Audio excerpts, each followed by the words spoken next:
Institutuan eta bere ikerketak disiplinartekotasuna du ezaugarri.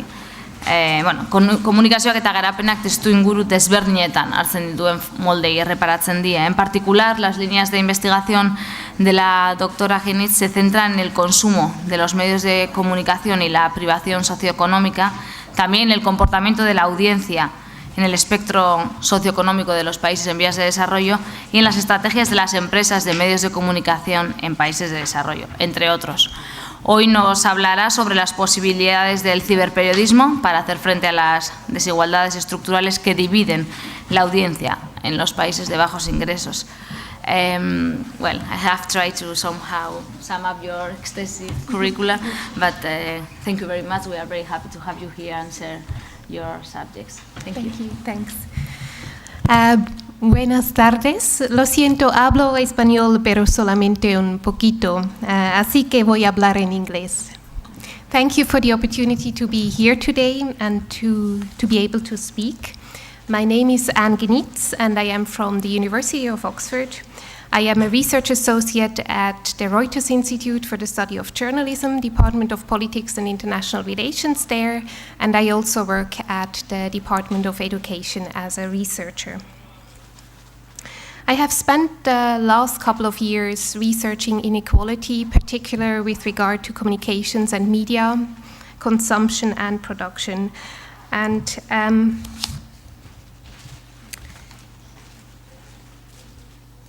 the theme of this conference is our audience's guarantors of quality. With quality in cyberjournalism, we generally identify standards such as accuracy, independence, impartiality, and transparency.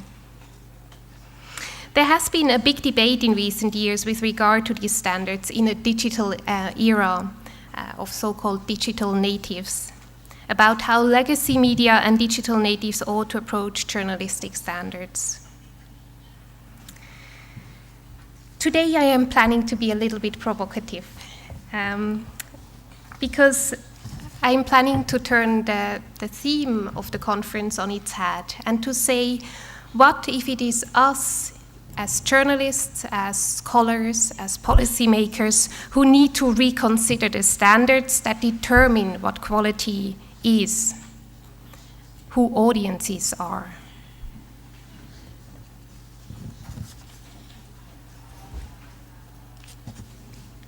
I'm going to talk today about a cyberjournalism paradox. And in doing so, I hope to open a debate and to put those on the map who are currently left excluded in this entire debate, who are not yet reached or engaged through cyberjournalism. Here is the paradox as I see it.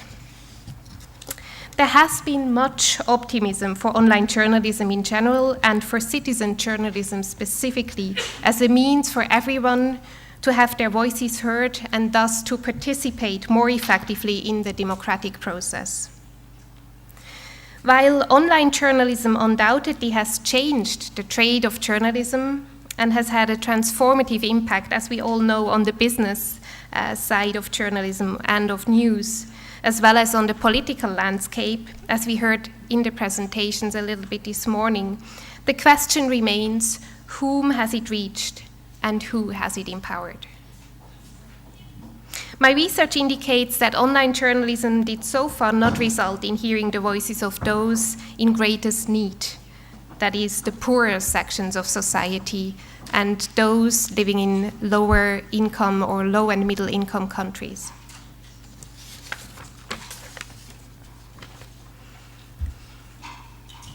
I'm arguing here that the majority world do not have access to regular consumption, let alone the production of online news, and indeed do not have access to broadband at all.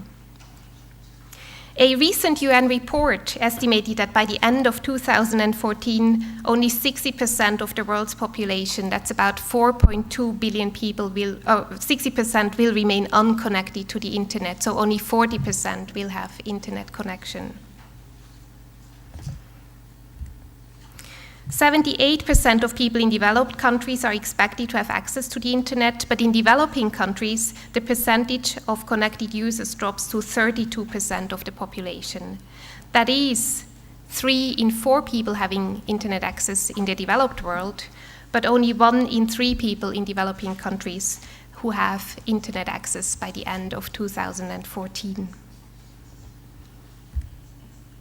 And 775 million people in the world are still illiterate, according to a recent UN report published this year.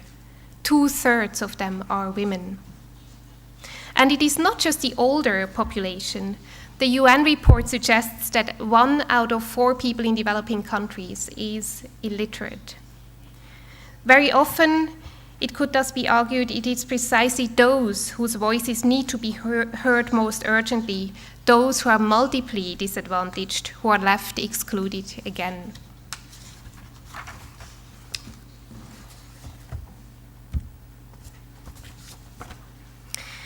Therefore, in this presentation, I'm going to talk about those whose voices are currently not heard or represented online, using examples from media and mobile phone research in Kenya that I have been involved with for the past couple of years. And as we shall see, Kenya in many ways is like a window to the future for other countries, in Africa at least, and for some other developing countries, as the country has already been successful in attaining a relatively high literacy rate and a relatively good internet penetration. I will be developing suggestions towards how silenced voices can be included more, drawing on increasing mobile broadband usage and the increased use of smartphones in low-income countries. For it is forecast that by the end of 2014, there will be over 635 million mobile phone subscriptions in sub-Saharan Africa. And this is predicted to rise to around 930 million by the end of 2019. Consequently, I shall propose that to envisage a future of cyberjournalism or online journalism in the entire world, that includes also the regions we are not talking about at the moment, means to focus on mobile broadband and smartphones and to design and plan strategically accordingly.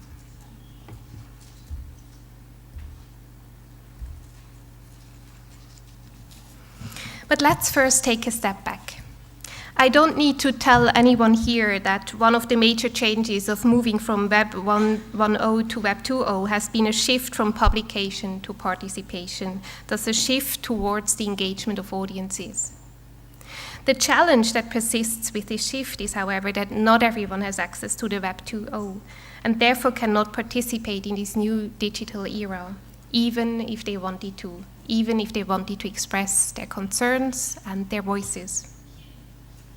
Indeed, over the past decade, a growing body of research on the digital divide has examined the use and non-use of the internet and has produced evidence that social inequalities are often replicated, social inequalities offline are often replicated online.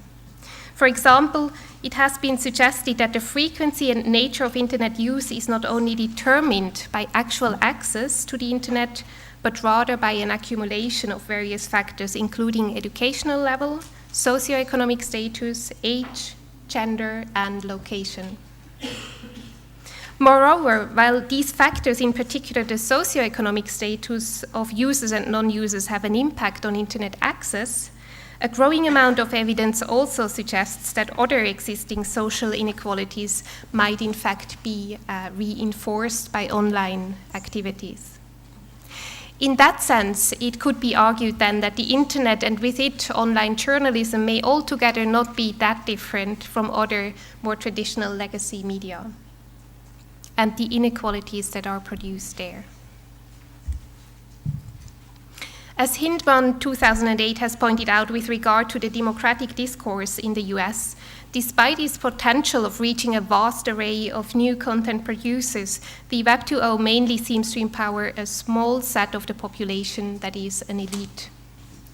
While the Web 2.0 may have led to an increase in some forms of political participation and may have changed political fundraising and campaigning, it so far has contributed only little towards countering democratic inequality. This challenge seems even more pronounced in low-income countries, where often the substantial proportion of the population live around or below the poverty line and thus cannot easily afford access to and the usage of the internet. Today, despite an increasing body of research focusing on contributions of information and communication technologies for development, little is known about media usage and information consumption habits of people from middle to low socioeconomic backgrounds in the developing world. Instead, most audience and market researchers in developing countries focus on opinion leaders. We can, however, deduce that audiences in low-income countries are substantially different from audiences in developed markets. Most often, they differ with regard to levels of adult literacy in general and women's literacy in particular, levels of corruption in society, levels of income and wealth, and population structures such as age and education and sociodemographics.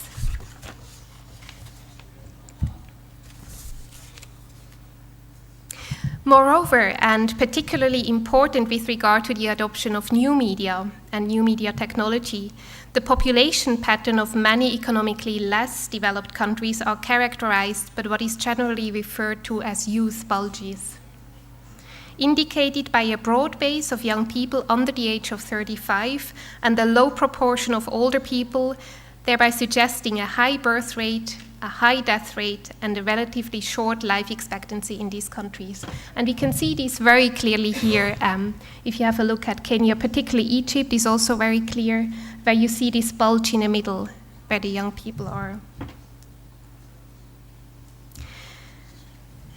Given the higher education rates and higher literacy rates among young people compared to the older population in all developing economies, it is the youth bulges that are driving the adoption of new media technology in emerging markets.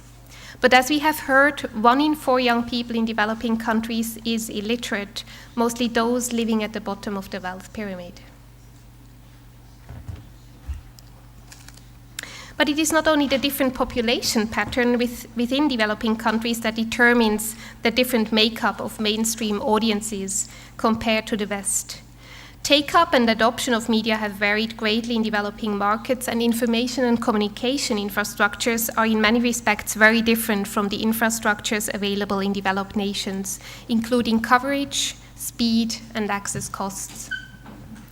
As a consequence, then, poorer people in emerging economies, who constitute the majority of the population in most low-income countries, generally tend to have markedly different media and information consumption patterns than people in the West and people of higher socioeconomic status in the West have, due to their lack of resources and lack of reliable media access, and often due to a lack of literacy. An example of a technologically advanced developing market, and in many regards a window to the future for other nations in Africa, leaving aside the individual local differences of the cultures in other countries, is Kenya. And this is due to the high literacy rate and the, as we can see here, the really widely spread penetration of mobile broadband.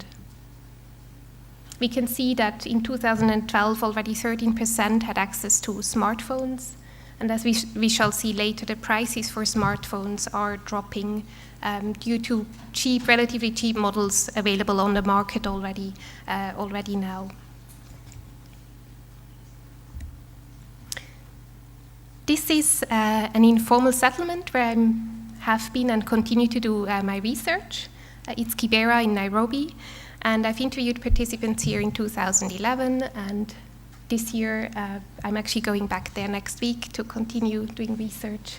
But as you can see, it's a very hostile environment.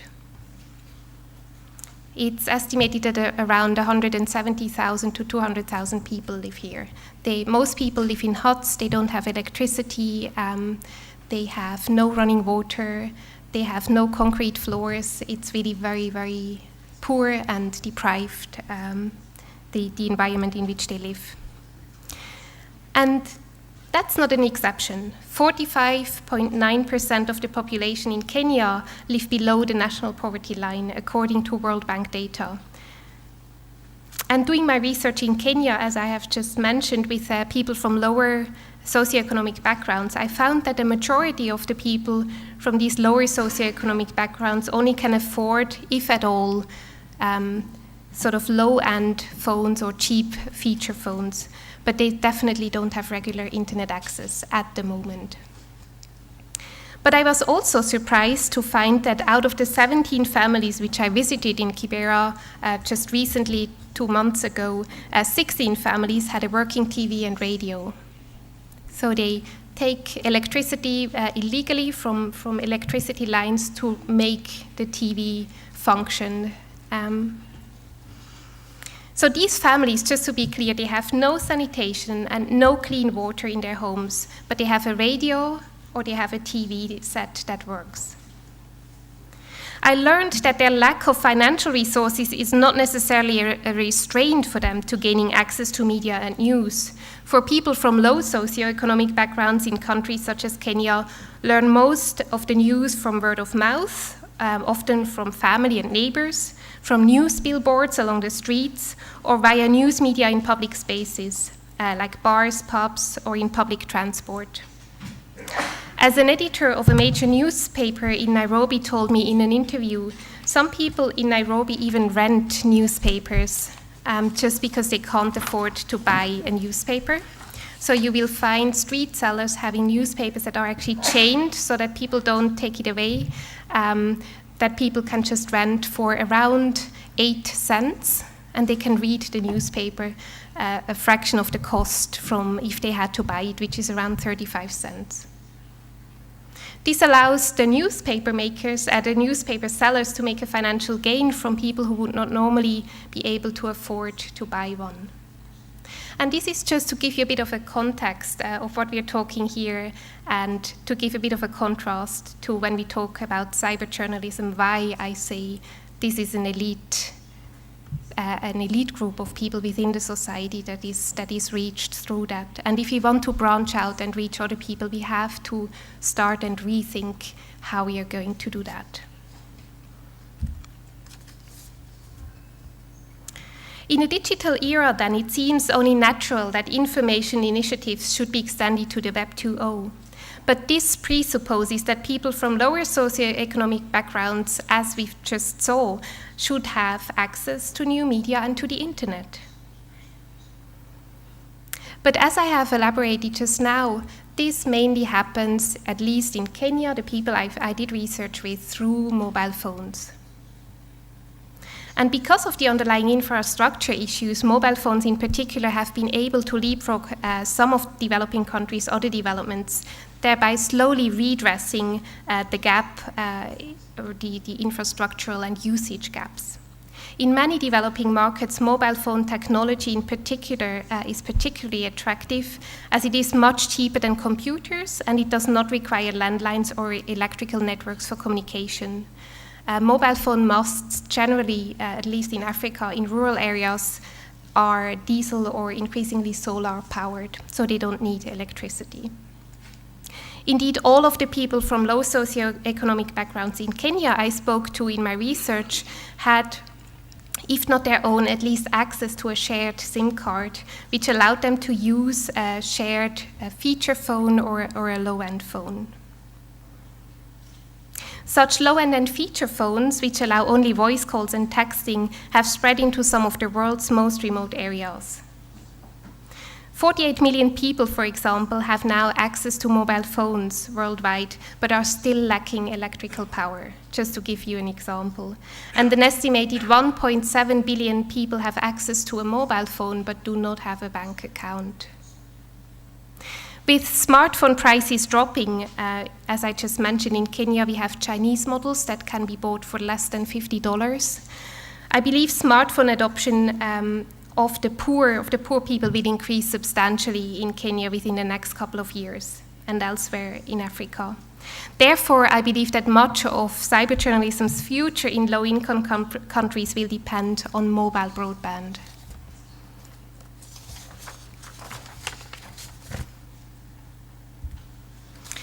give you an example that is already working now.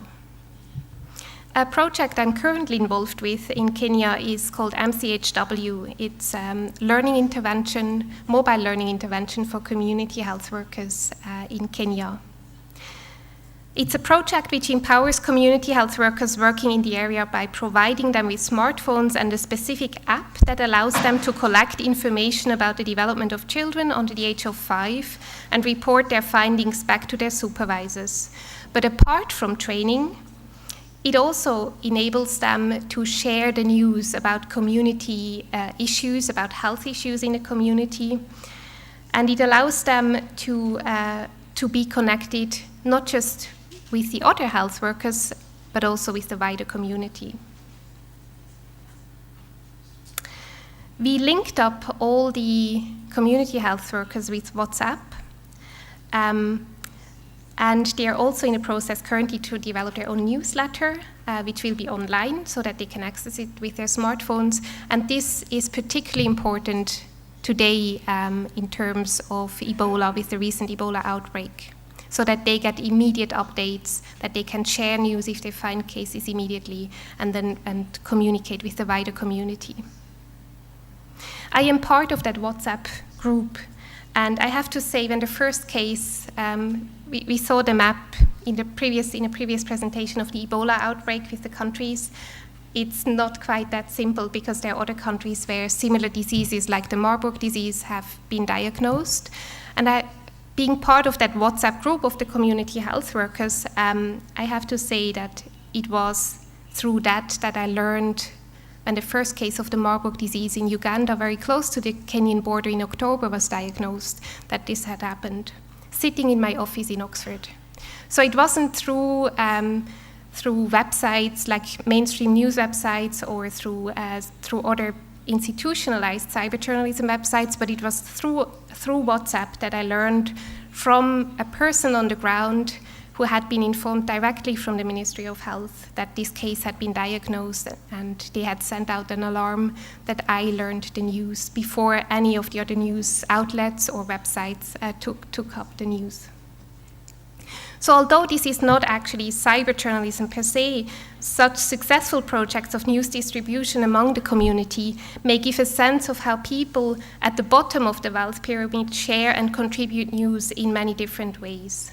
And I think these may also be ways in the future that we see how cyberjournalism may develop in those countries.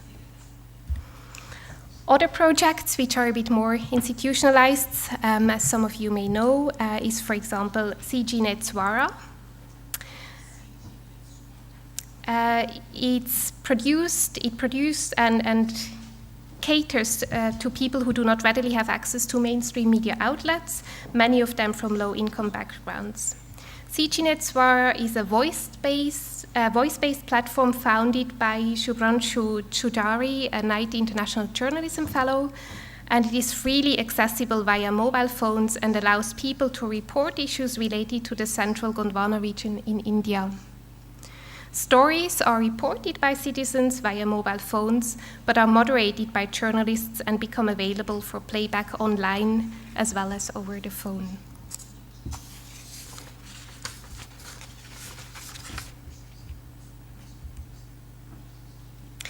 So how then can cyberjournalism become more equitable in developing countries and shift from being an elite practice to become a means for the disadvantaged and the poor to express their voices in a digital age?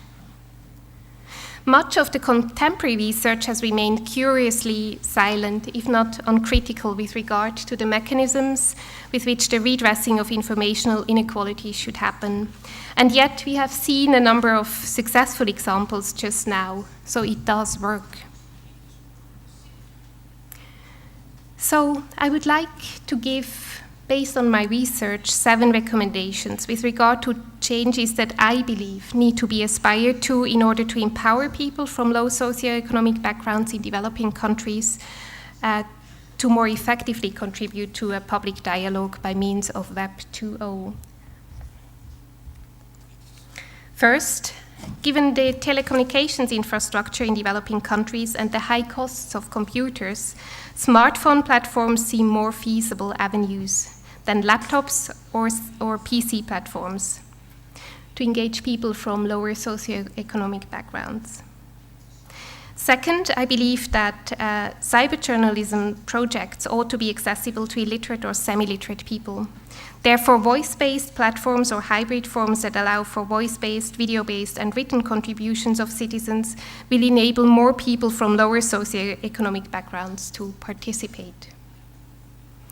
Third, given the little exposure most people from lower socioeconomic backgrounds in low-income countries have had to date to computers and IT, media and digital literacy training needs to be offered to these potential new content producers.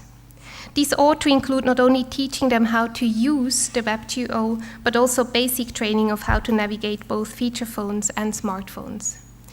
And from my own experience, I have to say it is possible. One of our most keen contributors in our MCHW group in Kenya is a farmer's lady who is in her mid-70s. She doesn't have electricity or running water in her house. She has cattle. She never had a landline in her life before. We gave her 11 months ago a smartphone, and she now sends us WhatsApp updates and pictures every single day. She's one of the most keen contributors and sharers of news. So it does work.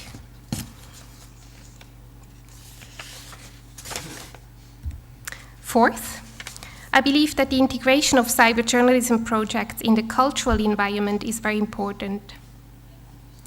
It needs to be seen, mobile phones and the internet need to be seen as a complement to other existing channels of communication, particularly with regard to word of mouth or billboards that are commonly used. This has to become a priority. In that regard, new contributors may feel more comfortable contributing through platforms like WhatsApp within their relational network than to specific institutionalized cyberjournalism platforms that are moderated and edited. This, of course, inevitably will lead to questions about journalistic standards. But it goes hand in hand with developments in our own discipline, I believe.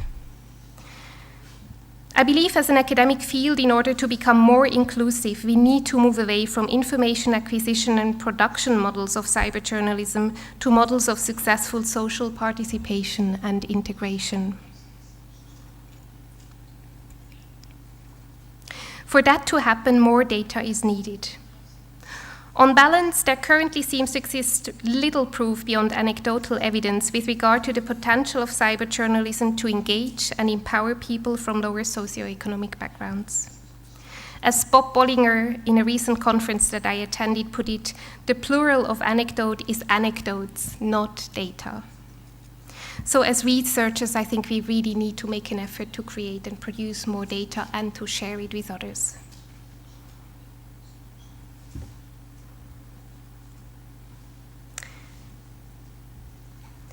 And finally, and most importantly, and coming back to the beginning of this presentation and the theme of this conference, I believe that as communication scholars and journalists, we cannot neglect the context of social injustice and systemic exclusion of those from low socioeconomic backgrounds. Journalism is a social institution. Therefore, any journalistic ethics and standards which purport to provide an ethics of journalistic practice must necessarily address the larger social issues of poverty and the systematic perpetuation of inequality, as well as access to information and the production to knowledge. Thank you, and I thank the Reuters Institute for the Study of Journalism and the Department of Education at the University of Oxford. I thank the MCHW team in Oxford and in Kenya and Amref Health Africa for their sponsorship, and I'm very happy to take questions now. Thank you.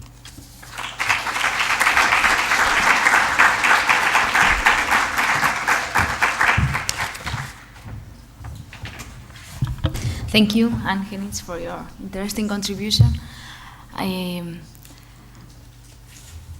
dakit galderarik dagoen, si tenéis alguna pregunta.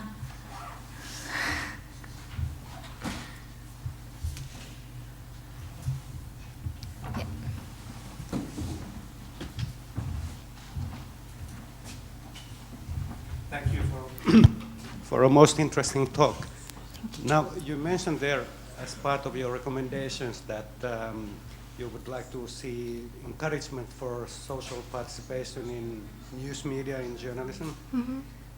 It reminds me of the of what was called rural journalism, which is a sort of a tradition in African journalism, mm-hmm. where they have correspondents in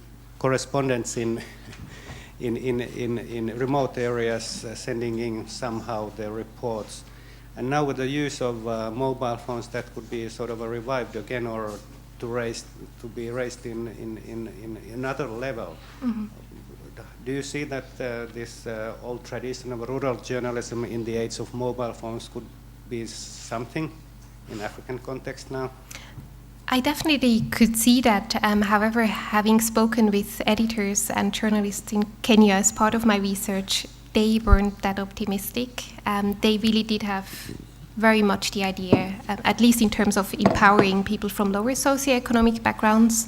I had the impression that they were saying it is very much an opinion leader and an elite discipline, at least in Kenya still. So I think the question, even with rural journalism, would be how can we engage those, like the lady I just mentioned, who is a farmer, to share the news and participate and get a voice through online journalism.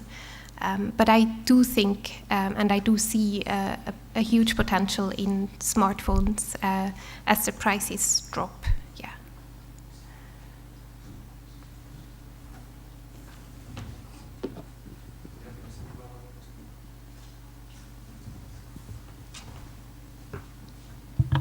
Beste galderarik? Bai.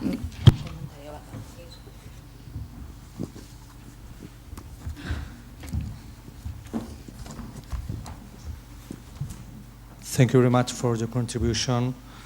Long time ago, I was at Oxford, and I had an interview with Professor Anthony Smith in 1998 in Magdalen College, and he was very, very concerned about the amount of information which didn't mean, in his opinion, more quality of information. And he mentioned me, okay, The Sun, which is a model is owned by Rupert Murdoch, and The Times, which is the great quality British newspaper, is owned by Rupert Murdoch. So all the information seemed to own at that moment to Rupert Murdoch.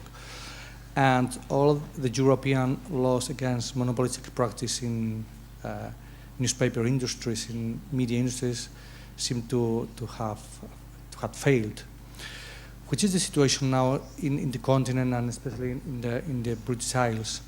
And moreover, inequality is very fashionable, and I've loved your presentation because of that. I'm trying to encourage my PhD students to do something about that.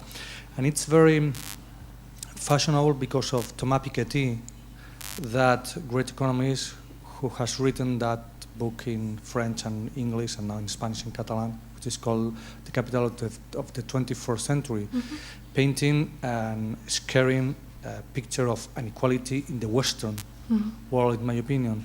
What about inequality in the Western world, and concretely in Europe, and about media ownership and so on and so on?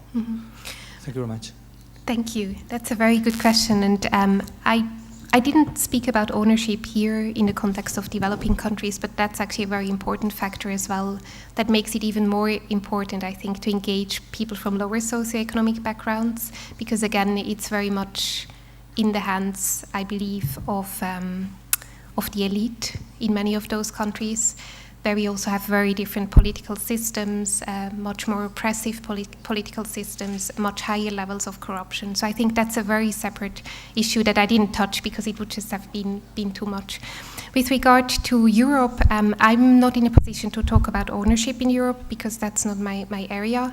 What I have done is I've been involved in research about broadband and broadband access and use, especially of young people in the UK. And what a lot of people don't know, like we found in our research, that around 10% of young people in the UK, for instance, don't have access to the internet. And that's compared, or when we speak of digital natives, that's actually quite a lot. And so I think it is a very important factor, because inequalities, as you said, with Piketty's work as well, inequalities within countries are actually getting stronger. And so it's really something, I think, as an outlook for the future, where we need to focus more research on, not just in developing countries, but also in our own countries.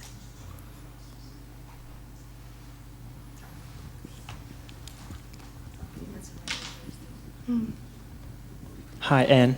Thank you so much for your contribution. You talk about people being really receptive as these 70-year-old women. Is the government receptive to projects regarding development in news, development in the communities, or there are only private projects? And well, thank you. Thank you. That's a very good question, because the project I'm working on at the moment is actually a health project. So the news sort of came out of it because it's become so much a priority now with the Ebola outbreak and everything, that they started to use WhatsApp to be quicker in sharing news and updates. The government generally has been fantastic, and we are working on the ground with the biggest health NGO in Africa, that's Amref Health Africa, and they have been fantastic and very supportive in making the link to the government and allowing us to conduct the project. So I've only made good experiences so far, yeah. Hi, thank you. I would like to know your opinion about the Internet.org, this big project from Facebook. What do you think about its spread in Africa especially, and the menace for the neutrality of the network, of the communications? Mm-hmm. I can only speak from my own experience of research that I've done in Egypt. I've done online or international media research in Egypt before and after the 25th of January revolution. So I was there and did focus groups with the people to see how their opinion has changed. And what I found personally in my own research was that, again, it was an elite who used Facebook and Twitter, mainly young people, highly educated young people. The older population I spoke to, they all had the news by word of mouth from neighbors. I remember one lady in a focus group told me she was overhearing people talking on a balcony next door to her. But in Egypt, and I think that's one of the issues that we also need to consider as researchers, each culture is different. And Egypt, at least in Cairo, there's a huge culture of gossip. So what happened with Facebook was that many rumors were spread through Facebook as well, that obviously didn't get verified, that then had an impact politically. But I think there's no doubt that it also motivated people to go out on the streets. But the really interesting point I found was that it was when the internet was switched off. I can't remember the exact date when it was, but the government at some point switched off everything, so people didn't use the internet anymore. And the people in my focus groups told me that this was the point when they went out onto the street because they wanted to see what was happening and why the internet had been switched off. So again, that's what I tried to allude to in my presentation. It is the combination and the embeddedness of social media within the culture and in combination with other media and word of mouth. That's at least what I found for markets like Egypt. Bueno, hemen itziko dugu, lo vamos a dejar aquí para dar paso a nuestro último ponente de la mañana. Thank you very much. Eskerrik asko.